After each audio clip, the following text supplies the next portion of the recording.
So this is great, Paul. Finally get the chance to train, and nice to have the opportunity, I'm sure. Yes, yeah, very grateful to Sheikh Mohammed, M&E Racing, and victorious, of course, for the opportunity. Yeah. And your dad, champion trainer so many times even he can't remember. Did you ever think he'd give up the licence? No. It sort of just kept going on and on and on, didn't it? Yeah. But he did phenomenally well, and I guess you must have learned quite a lot from him. Yes, yeah, of course. I mean, 20 years in Bahrain working with him, and previously in Belgium. So I think I've picked up a few things. I think he would say he's taught me everything I know, but not everything that he knows. Yeah. And talk to us about your time in Belgium, because people might not know that this isn't your first time training. You did very well over there. Yeah, so when Dad originally left Belgium in '94, I took over the yard there, took out trainer's licence. I think I had a licence for about 7.5, 8 years. We done relatively well for a small yard. We have probably only averaged about 15 horses a season. Mm-hmm. But we had group place horses in France, in Germany, winners in France, England, Holland, places like that. I think probably ended up with just under 150 winners. Well, that's very good. And since starting out here, you've had a flying start to the season, haven't you? Yeah, we've hit the ground running. 3 on the first day, and then another one last week. So the horses are well.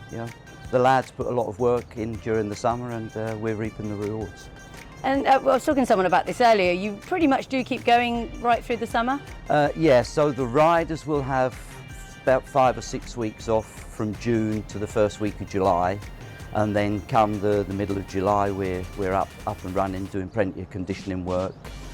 Probably equivalent to what in the old days they would have done during the winter in Europe. Lots of walking and trotting, lots of groundwork. So. And lots of swimming and things? Yeah, so when the riders are off, the horses are swimming, they're on the walker. The horses don't actually stop, just the riders get a holiday and we back off the horses for a little bit.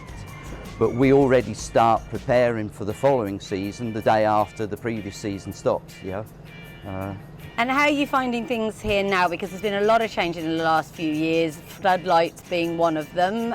Things are constantly evolving. Give us a kind of overall view of where Bahrain racing is at the moment. Well, I think it's definitely working its way up the ladder.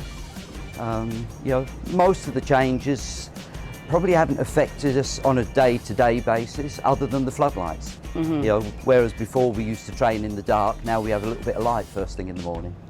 Yeah. Because of the time and the temperature, of course, we're starting very early in the morning.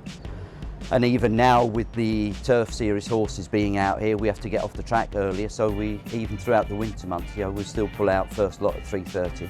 Wow, that's pretty early. Yeah, well, once you're used to it, it doesn't seem that early anymore. Is there anything that your dad did over the years that you thought, I can't wait to get rid of that? Is there any change you made and you just thought, I've been biding my time? No, I don't think so, no.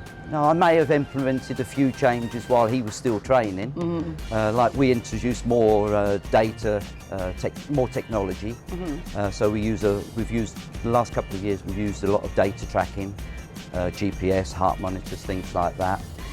Other than that, the TheraPlates that I sort of introduced when he was still going, things like that. But he was always open to new things, and I was probably a little bit more keen to get a little bit more modern technology in rather than sticking just to the old school system. That makes a lot of sense. And of course, with him being champion many times, do you feel the pressure to try and get that title yourself? I do, but the boss has said there's no pressure whatsoever. That's nice. But I'd probably put more pressure on myself than anybody else does. With around 60 in, do you have the capacity, do you think? I don't know, considering the amount of young horses, it might be a little bit of a close call, but we'll give it a run. I've set myself a target that I think is achievable, and I've set a second target that I think I'd be disappointed if I don't reach. You want to share them? Not yet, no. Okay, we'll check in with you later. I'll do the Brendan Rodgers thing. I'll put them in an envelope and I'll open them at the end of the year. And you've been in the game a long time now. Has this kind of given you almost a fresh motivation to get up at 3 o'clock in the morning? I don't think I've ever lacked motivation to get up. At the end of the day, if you're in racing, you have to do it for the love of the horses. Mm-hmm. And if you don't want to get up at 3 o'clock in the morning to see the horses and the sunrise, then you shouldn't be in the game. Is there one horse in the yard at the moment that you're particularly excited about? Obviously Phoenix. He won the Future Champion Series for the local breds last year. Still undefeated, so his main target will be the Derby at the end of January, and we'll work back from there, maybe give him 1 or 2 runs before. So, but yeah, I think he's done well during the summer. I'm hoping he's still as good as he was last year. So. Yeah. And over the years, you and your father have travelled a lot of horses. You of course had success in Saudi. Any plans to do that if possible? Yeah, I don't think there'll be anything this year, but we've got a couple that are coming from the sales in a couple of weeks' time, and hopefully, one of them will go up a little bit in the handicap throughout this season, and then we'll have the option to go to Saudi next year. So very much still got the appetite for it, and you sound genuinely excited. Yeah, very much so. Yeah.